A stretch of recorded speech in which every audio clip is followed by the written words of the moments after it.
La réouverture des musées a inspiré notre dessinateur du jour, Thierry Doudou, avec un peu d'art détourné.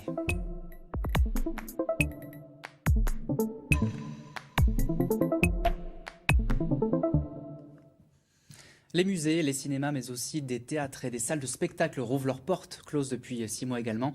Plusieurs d'entre eux étaient occupés depuis mars pour protester contre cet arrêt forcé.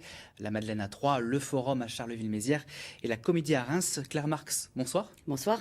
Vous êtes la représentante des occupants de la Comédie à Reims, justement. Ce retour de la vie culturelle demain, c'est un soulagement. Pour nous, c'est assez compliqué de se réjouir de cette réouverture, en fait. C'est ça qui est compliqué, c'est que nous, on pourra se réjouir quand on aura obtenu l'abrogation de la réforme de l'assurance chômage. Demain, ça va réouvrir, mais ça va réouvrir sans droits sociaux. Et nous, depuis qu'on occupe la Comédie de Reims, c'est comme les 100 lieux occupés en France, on demande certes la réouverture des lieux culturels, évidemment. C'est une bonne chose. Mais voilà, avec des droits sociaux. Ça va être très compliqué dans les jours à venir, pour moi, par exemple, d'imaginer jouer sur des cendres. Sur les cendres de la précarité des millions de précaires qui n'ont pas eu d'aide pendant cette crise, ça fait plus d'1 an maintenant. Voilà, c'est compliqué cette réouverture avec des revendications qui n'ont pas été Mais justement, le régime des intermittents du spectacle a été prolongé de 4 mois pour l'année blanche. C'est pas suffisant selon vous?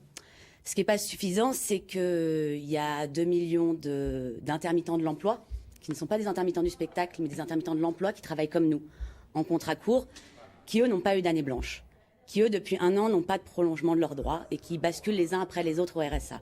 Donc encore une fois, c'est difficile de se réjouir d'avoir obtenu 4 mois de rallongement pour 120 000 intermittents du spectacle quand il y a plus de 2 millions de travailleurs précaires qui n'ont rien obtenu. Alors justement, comment est-ce que vous vous occupez toujours de la Comédie à Reims? Alors la direction de la Comédie, comme plusieurs plusieurs directions en France, nous a demandé de mettre fin à l'occupation afin de pouvoir accueillir du public.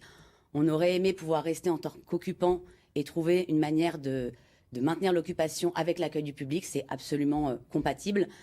Donc l'occupation est terminée. On va continuer à agir à la Comédie de Reims tout de même et surtout ailleurs.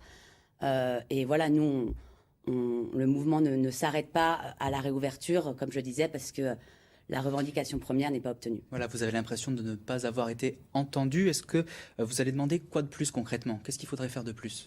Eh bien là, il y a un recours au Conseil d'État qui va être déposé pour demander l'abrogation de la réforme d'assurance chômage, car celle-ci est complètement inégalitaire dans son traitement, dans le traitement des chômeurs. Cette réforme prévoit que 2 personnes qui travaillent le même nombre de jours pour le même salaire n'obtiennent pas la même indemnité journalière, ce qui est absolument inégalitaire.